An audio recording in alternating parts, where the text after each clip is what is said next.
Welcome to the Leadership Passport. I'd like to welcome my special guest today, Mr. Simon Lightman. Simon is an educator, writer, and systems thinker whose work explores how learning can respond to the moral, ecological, and philosophical challenges of the 21st century. He is co-chair of SEED, Sustainability and Environmental Education, and founder of the City of London Youth Natural Environment Board, a youth-led initiative influencing sustainability leadership across the city's schools. His work connects philosophy, policy, and practice, helping educators and young people design learning systems that are ethical, resilient, and future-ready. Simon's writing and public scholarship focus on transformation, flourishing, and the renewal of education as a moral and civic practice. Welcome, Simon. I mean, it's always slightly daunting when you hear your sort of bio read out in that way. I always have a little bit of imposter syndrome. I think that's a healthy thing to have, but it's an absolute pleasure to be here, Kevin, and have the opportunity to speak with you today.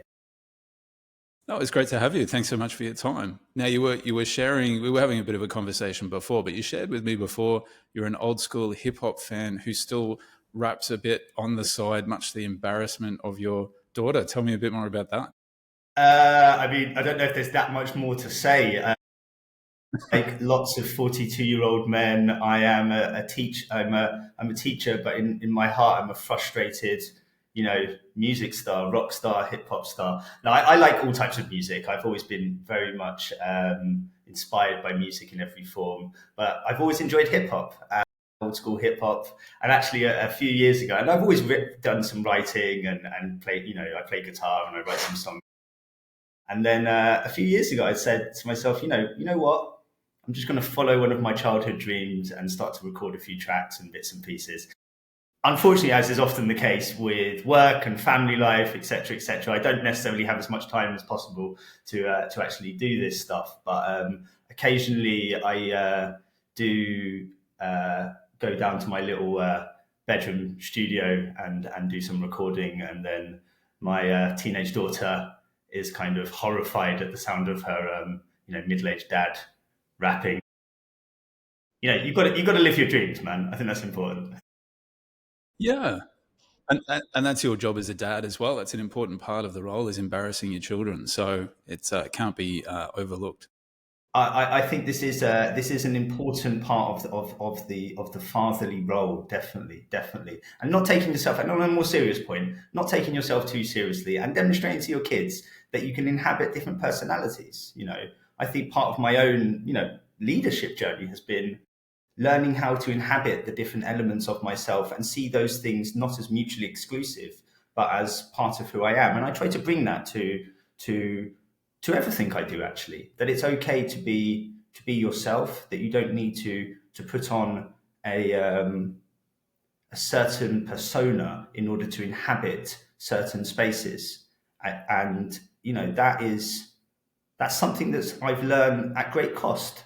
And for what it's worth, that little bit of wisdom is something I'd like to pass on to my own kids and all the young people that I work with, actually. Well, that's probably a really good segue then into talking about some of your work. And, you describe some of your work as exploring the distinction between instrumental and transformative leadership. So I wonder if you could start by sort of unpacking that a little bit, what that means and why you believe that distinction matters so much in schools today. Yeah. No, that's a great question. I mean, my focus is very much on leadership within the education sector, but I do believe that the underlying principles apply to leadership more generally. And that distinction between instrumental and transformative leadership is about the deeper question of purpose, I guess. I mean, it's about the question of what is leadership ultimately for? If we talk about it from an education point of view, it's about this idea that there's two fundamentally different views of education, as there is of many different areas of human endeavor. One is about education as, preparing for people for the way the world is. And the other is about forming people for the way the world ought to be. So, the first is just about us adapting, existing within the existing systems. Whereas the second is more about, it's about transformation. It's about cultivating the imagination, the discernment, and not to get too heavy on it, but the moral courage to renew those systems. To my mind, linking back to your question, instrumental leadership is about that first view. It's all about leadership which prioritizes, efficiency, compliance, performance. It's about sustaining the present. I hate to say it, sustaining the status quo. Whereas transformative leadership is about that second paradigm. It's about leadership that is about purpose, about moral intention.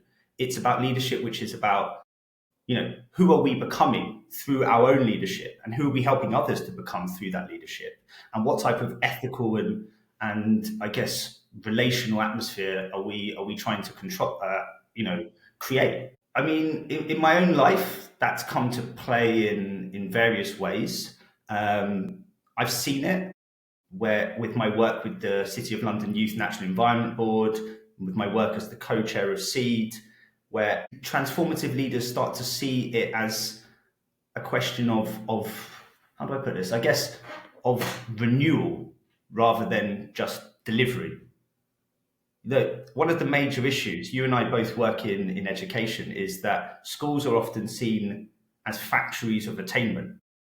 But to my mind, they are much more than that. That is one aspect of them, but they're also living systems, and all living systems are capable of change and evolution. So a transformative leader is someone who holds that wider view. They're someone who understands that the decisions they make on policies, on structures, the conversations they have will either reinforce the way the world is, or will contribute to helping us to expand our capacity to imagine the world differently, I guess. That's a very, very long answer, but I hope that kind of captures a little bit of what I think on that. Yeah, and I think we'll get into that a little bit later in terms of the practicalities and realities of that, because like you said, we both work in education, and we work in busy schools. There's a lot happening, and how does that really, where the rubber hits the road, what does that look like? But wondering, before we kind of get to that, what experiences or observations in your own career have most shaped your thinking about this? Is there anything particular that comes to mind? Yeah, I mean, I often come back to this idea. I think of education, I think of leadership within education, leadership more widely, as how do we understand questions of being, questions of what we are becoming rather than what we're just doing. So, I don't want to get too heavy into the philosophy of this, but it's about ontological questions. It's about the stance we take towards others and towards the world. Earlier on in my career, I tried to ape others. Like many of us do. We look for the sort of indicators around us, and we try to, copy what we think is the best way to do things. And I was really focused on systems, on strategies, and I really thought that innovation was all about clever design. Clever design is still important, but actually, through the civic work I've done, and particularly through the youth-led work, I've realized that actually it's more about how we are present, right? It's about how we show up. So the best leaders, to my mind, are the ones who they create trust, right? And they create trust because they're coherent, and their integrity and their manner of being just radiates through the school. And they understand that their power doesn't come from position, it comes from relation. So, when you come across that type of leader who's grounded, who's self-aware, who, going back to the thing I was saying earlier, who's happy with the different facets of their personality and isn't, not to be put too blunt a point on it, but isn't carrying airs and graces. They're not trying to just enact control in order to maintain the system. They're trying to look around themselves and see, all right, what can I do to help everything become the best it can be. And that's a very different way to approach things. So, how do you then kind of reconcile that tension or friction between accountability measures like grades and inspections and performance metrics, and that some of that slower, deeper work around transformation? That's a good question, and I honestly, Kevin, it's one that I struggle with. But a lot of the work I'm trying to do, especially on policy stuff, which I'll come to later, is trying to make sense of that and position through a different way of that. So, first of all, it's important that accountability is not the enemy, right? Grades, inspections, performance, etc. That's all necessary. It's the way it's shaped, it's the form it takes. So the problem is not accountability itself, but accountability systems, which are all about optimizing things rather than actually forming things. And I think this goes actually to a little bit of a deeper issue. So education has imported a lot of the managerial logic from other industries. Although that's not necessarily all bad, a lot of schools, etc., are businesses. They have to generate, value. They have to generate profit, or they have to generate, money in order to maintain themselves, etc., etc. Or even state schools still need to generate, value for the state and value bang for the buck for the taxpayer, etc. But the issue is they've just imported this managerial logic, which is all about output rather than relationship. And I don't think that's fit for purpose, because when you have accountability that's all about fear and competition, it just creates a culture of compliance. Whereas education, and I would say all industries actually, what they really require is trust and talking, dialogue, right? So I guess coming back to schools, in a real practical sense, so we don't lose the thread of your question, it's about what actually counts as evidence here, right?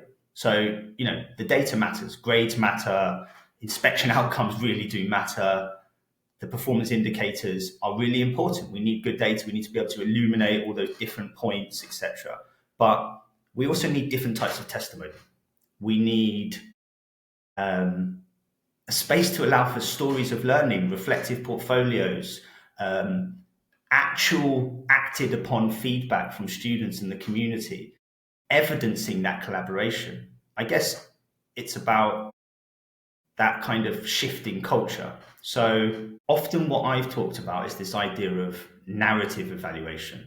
So looking not just at what's been achieved, tick box, but what has been learned, what capacities have grown, what new possibilities have opened up. So, yeah, I mean, I guess that's what it comes down to for me, really. Yeah. So when you're talking there about really, I guess in some ways, a more complex way of looking things, a more nuanced way, and we were talking before about shrinking attention spans and how people consume information or music or whatever it is these days, what that looks like. So how do you balance those two things? How do you embrace that kind of complexity and new ways of doing things without losing any clarity, especially when people, communities, whoever it might be, they want a sound bite. They want something simple that's easy to consume and something to be really nicely wrapped up. Yeah, I mean, it's really hard, isn't it? Because people want clarity, but good leaders are able to provide clarity whilst also holding on to complexity, right? So yes, people want clarity, but it's not the role of leaders, to my mind, to simplify reality, but to create the space to make that complexity livable. So there's lots of different, competing stuff going on in any school. There's people who are striving for excellence and often academic excellence. There's people who are waving the banner for equity. There's people who are really focused on well-being. Others who want to ensure that the school's accountable. all of those things coexist at any given time. And you know this, that's literally what you deal with on a daily basis, I imagine, right? So the idea that you as the leader are going to solve that you're just going to be able to come in, cut the wheat from the chaff and just, do whatever is actually, it's just like a shallow certainty. So I would say clarity in this context, it's not about control, it's about orientation, and it's about making that thinking visible, showing people what the guiding principles are for the decision making, letting people understand how the trade-offs are reached, involving all of your different stakeholders in that sense making, rather than just announcing the conclusions to it. Now, that doesn't mean that you defer your responsibility. Leaders are paid to lead. That what people do not want is leaders who just have the mantle of leadership, but constantly are delegating and creating, endless discussion forums, etc. Because people do want somebody to come in and say, okay, this is the vision, this is what we're working towards. But I think that can be done whilst also, the best way that's done is when it's enacted, but in a way that people actually see what the principles are behind that. And, I've tried to do that in my sustainability work. Particularly the world of sustainability is often about ambiguity, but there's got to be purpose, right? I think that's kind of, those are my sort of overall thoughts on that. So you used a phrase before, leadership as a practice of becoming otherwise. I wonder if you can talk a little bit more about that and what that means. Yeah, I mean, I'm always a little bit, careful around these type of highfalutin phrases, but I think it is important. You talked about clarity and leadership. People like something which can speak to a certain reality, and I found that a lot of people have actually found that phrase of becoming otherwise quite engaging. So I guess it's about both the personal transformation and the collective change, right? And to my mind, those two things are totally inseparable. So leadership, which is about becoming differently, becoming otherwise, is about, first of all, understanding it's not a position, it's a process of formation and reformation. And on the personal level, it's about letting yourself evolve, to look at your own habits, to look at your own assumptions, to look at the attachments that you've made that maybe once used to make sense but now constrain growth. I mean, in my own life, I found that Stoic philosophy has been really helpful in that sense of helping me to sort of have opportunities to cultivate that reflexivity, to think about, how am I approaching, how am I showing up? At the collective level, it's about, as a leader changes their stance, whether right or wrong, the whole culture shifts, because we do live in a society and human need is that we look towards our leaders. So, it's not just about this simple thing of like, self-improvement or changing my personality. It's about seeing yourself as part of a wider system of change. And it's about leading with people rather than leading over them. That's what I would say. So how do we go about unlearning some of those bad habits, perhaps, that, keep us tied to some of those, structures and cycles and processes that perhaps aren't as helpful as, to become the types of leaders that people want to become? Whoa, how do we go about unlearning some of those things?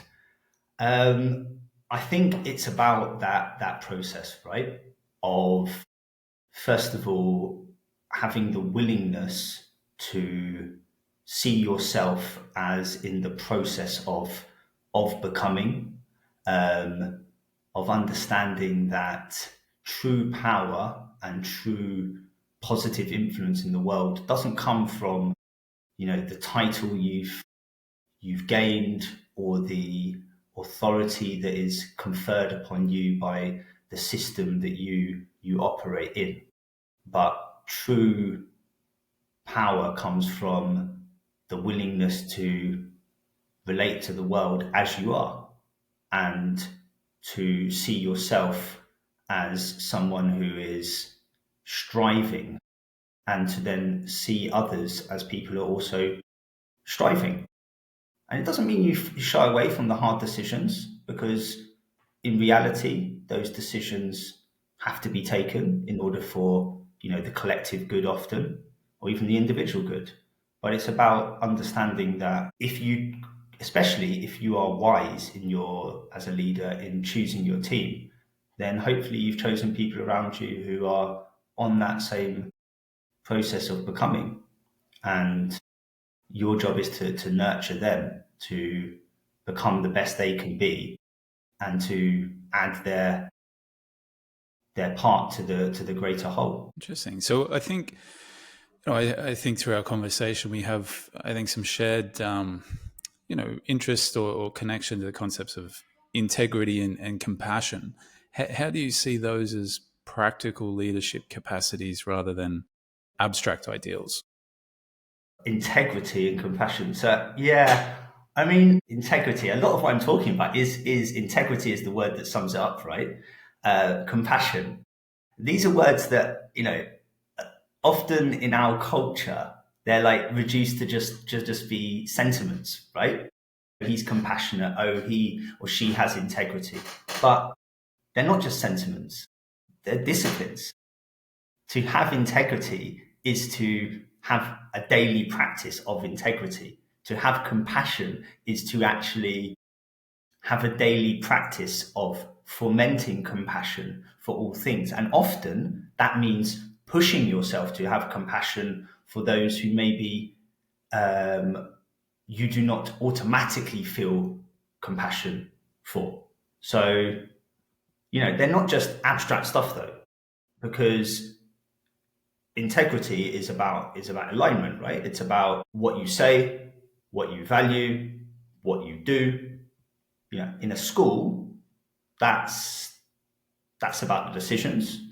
It's about the language we use. That's about the policies we have, the practice we have, all pointing in the same direction. So integrity, and to be seen as having integrity, is absolutely crucial to positive leadership, because people see when word and action diverge. It's not about perfection, because I said earlier that it's totally appropriate for the leader to stand up and name the process, and even to speak to the truth of when maybe they haven't had the level of integrity that they would want to have. But it's about having that congruence and trying to bring those things together. Compassion's an interesting one. So, I mean, I see compassion about like the idea of it's giving attention. So going back to what I was saying earlier, it's this idea of giving attention to what needs to be seen, right? So if I have compassion for you, it's my ability to see you, to perceive your experience, and to respond in the right way, proportionally to you. So as a leader, I'm not going to lower my expectation, but I'm gonna humanize it, and I'm going to have compassion for you as a human, and I'm going to make you feel seen. I'm going to make you feel valued, and I'm going to help you to see that this is a space where empathy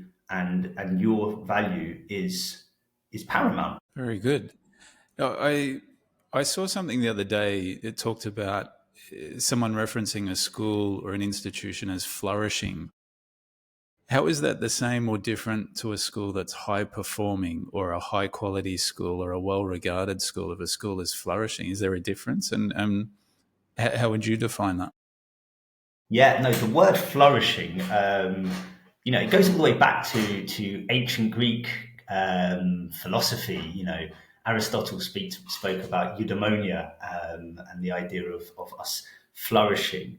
And the language is very popular at the moment. There's organizations such as the Harvard Flourish Network who do some really interesting work looking at flourishing paradigms. I've actually got a book chapter coming out with Bloomsbury quite soon, which is going to be looking at a set of indicators called the Global Flourishing Goals.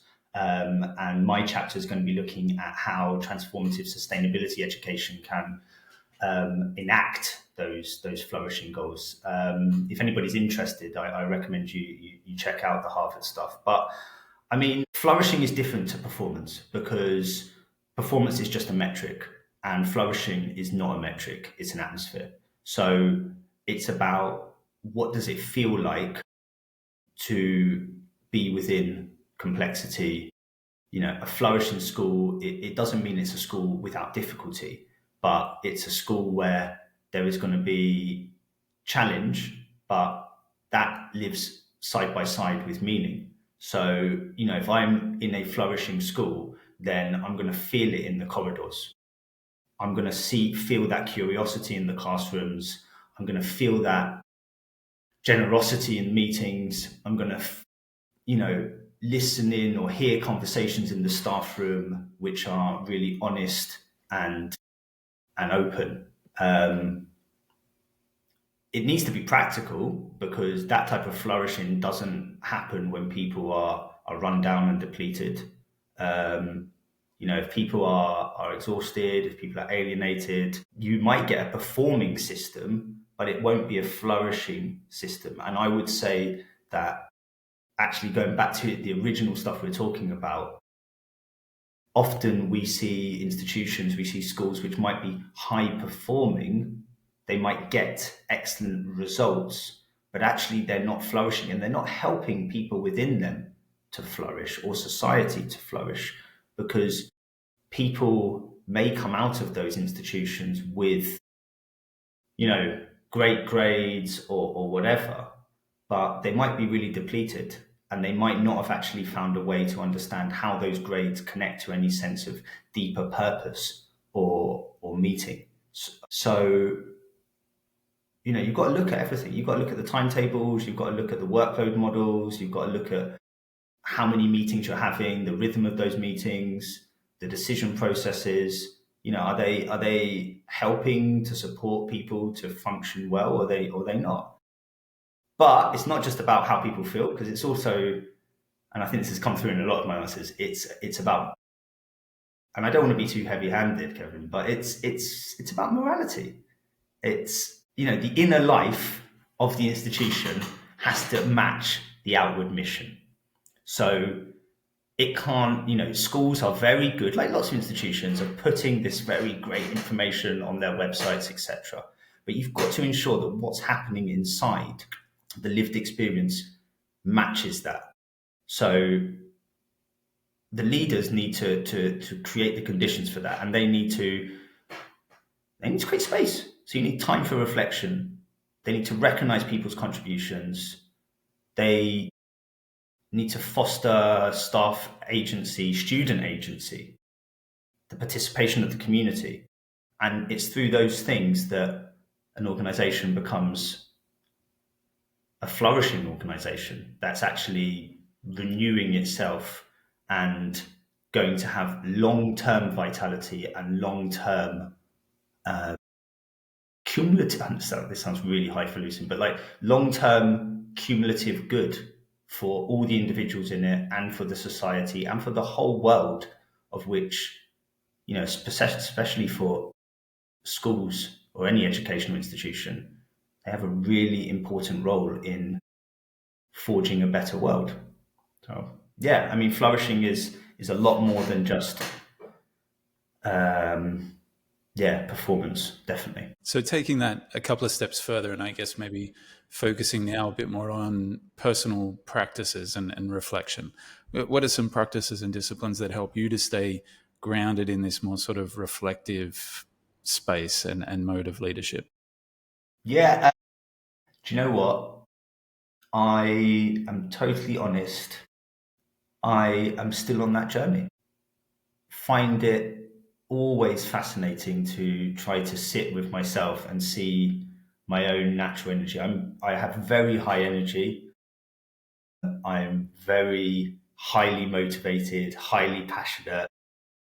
I have a busy job, lots of other projects going on. I've got family life to manage, etc.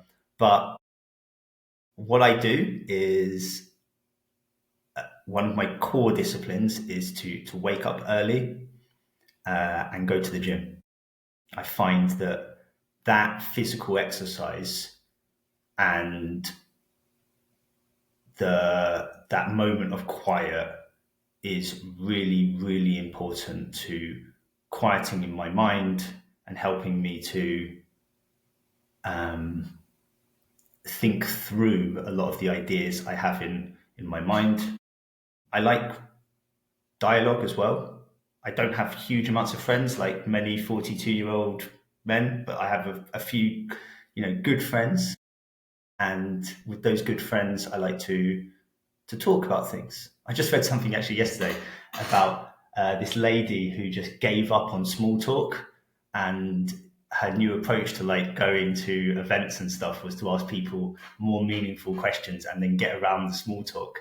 And I actually thought it was inspired because I find small talk really difficult. I don't like talking. If I go to any of these events and people talk about the weather or anything else, I find it really difficult to sort of talk about those things. And also, I guess the last thing is nature. I'm very blessed to live in Surrey. We have beautiful nature here, but wherever I've lived in the world, I've always loved to connect with nature. For me, and this goes back to actually my teaching practice. All my work is all about sustainability and regeneration, and I'm always talking to people about how we need to get young people to connect with nature, and that people are never going to care about something that they don't actually interact with. So I make an effort to go out into nature, for whatever that means. Often that means running, because I quite like going for a run. But I guess those are the things I kind of do. I like to. I mentioned my music. I like to listen to music. I would like to find more time to play guitar, but just that's very difficult with everything else going on.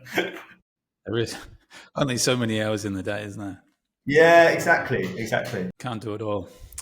So, if you could design a leadership development program from scratch, what would be the one experience every participant must have to truly get it as a part of that? Okay, that's a good one. If I could design a leadership program from scratch, what would everybody need? Do you know what everybody needs? Everybody needs to go into a system where who they are, what they are, etc., isn't recognized. They can't control it, right? Into a context where their authority in other places doesn't confer them any influence there, and to humble themselves.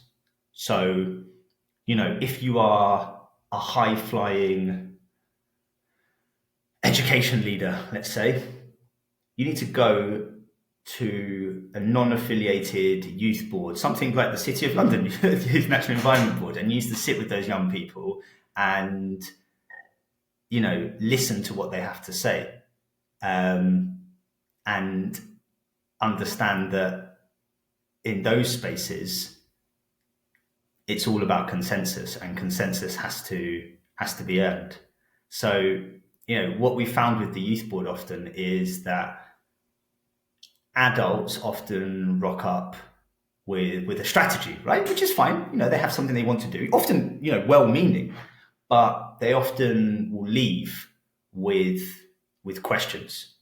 So I think from that, they see that their leadership is once again, it's not about them persuading people, it's about their relationships. So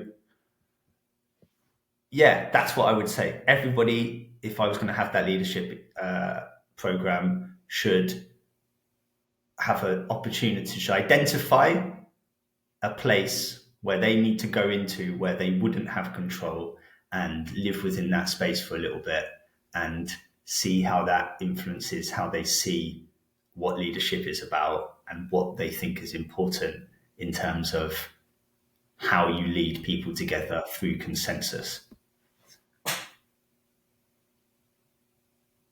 Interesting. Yeah. All right. So, a couple of quick questions to wrap things up then. Your favorite book on leadership? Whoa, my favorite book on leadership. Wow, your listeners are going to hate me for this one. It's very, very cliche, but I'm going to say Marcus Aurelius's Meditations. That is, for me, the Oh, very greatest good. book on leadership, which I always come back to. Seneca's pretty good as well, but I like going old school, very old school as possible, back to the ancient Greeks. But Marcus Aurelius, he's just such a fascinating figure, and the meditations are so insightful. And it's incredible how someone could have been writing in such a different paradigm, right, Kevin? Such a different time. But the truths he speaks to are eternal. And if you read it with an open mind and an open heart, you can get wisdom from there. So, a lot of Stoics talk about the idea of finding your mentor and the idea of how you flourish as an individual is by identifying mentors in your life who embody what you believe flourishing to be, right? Embody the virtues, embody these characteristics. But it's not necessarily that you have to find them in lived individuals. You should try to look for those people and actually talk to them. But you can also find them in books. And Marcus Aurelius, he's like I don't know, he feels like a confidant. Like I can go back to that book and I can't be in dialogue with him, not yet anyway. I'm sure somebody somewhere has made some sort of AI Marcus Aurelius chatbot where you can chat to Marcus, but I haven't looked for that yet. But yeah, that's the book that stands out for me, I would say. Yeah. Amazing. And maybe this you might have the same answer to this question. A leader, past or present, you admire? Wow. I guess so many people who stand out. Um, wow, where do I even begin? A leader, past or present, who I admire. I guess I even though this is slightly controversial, because obviously his position was he was a Roman emperor. I do admire Marcus Aurelius. He was a fascinating figure who did a lot of amazing things. There is somebody actually. I used to live in Peru for a very long time, for over 10 years. My wife's Peruvian, my kids were born in Peru. And in fact, I would say in many ways, Peru was one of the most formative parts of what was the most formative part of my life. A lot of the lessons I learned about who I am, how I think the world functions, etc., come from Peru. And there were certain figures that I came to learn about through popular Peruvian culture that I found really, really fascinating. There's one lady, what's her name? Her name is, she was from this barrio called Villa El Salvador. She was called Maria Elena Moyano, that was it. And she was an Afro-Peruvian community organizer. And she did a lot of work for women's rights and for fighting against poverty, etc. At a time when, well, society was not, shall we say, not so open to one, giving a damn about people in poverty, and definitely not giving a damn about women in poverty, and definitely not giving a damn about Afro-Peruvian women in poverty. And her story is really, really inspirational, and her sort of ceaseless leadership and the way that she articulated herself to her community and worked with her community to create a sense of shared purpose and a sense of, if you look at her story, a sense of pride and place, right, in who we are and what we can bring. It's really humbling. So yeah, I guess two very different characters there, but both embody leadership in, to my mind, what good leadership is all about. Amazing. All right. And finally, best advice you've ever received. Best advice I've ever received. My word, what is the best advice I've ever received? Okay, I'm going to speak a truth here, which I didn't think I'd be talking about this. I don't usually share these type of personal things that much, but sometimes I feel compelled to do so. The best advice I ever received was from my grandma on her deathbed. I was 16 years old. I'd seen my grandma a couple of weeks before. She was healthy and happy. And like many older people, she took a fall and she deteriorated quickly.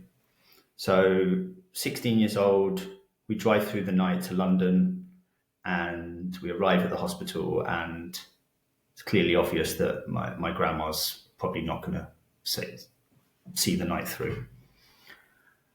And she quotes Shakespeare to me.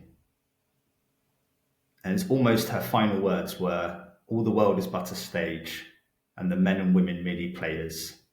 They have their exits and their entrances, and one man in his time plays many parts." And I've come to understand that in many different ways as I've got older. I think for a long time, Kevin, I saw that as being about performance. You have to perform these different roles, right?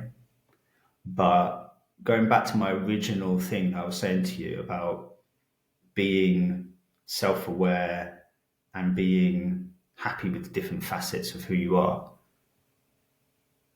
I think the best advice that I ever got was that, because it helped me to understand that we will all play different roles and we need to code switch into those different places, but we need to do that from a space of authenticity. And when we are authentically ourselves and we show up with authenticity and we are willing to make ourselves vulnerable with others and show ourselves as who we are, then I think that's when the magic happens. That's when great stuff happens. Great ideas, great innovations, great projects, things that contribute to that word, to making everybody flourish. So yeah, that's the best advice I ever got from my grandma. Well, thanks so much for sharing that. I really appreciate it. And that seems like the perfect place to leave it. So look, thank you so much for joining me today, Simon. It's been lovely to chat with you, and thank you so much. That's been such a pleasure. Thank you so much, Kevin. I really appreciate the opportunity. Thanks so much for listening to the episode. If you enjoyed this conversation, don't forget to subscribe, like, follow, etc. Drop a comment below to let me know anything you'd like covered in upcoming episodes or suggestions for future guests. You can also connect with me on Instagram and LinkedIn.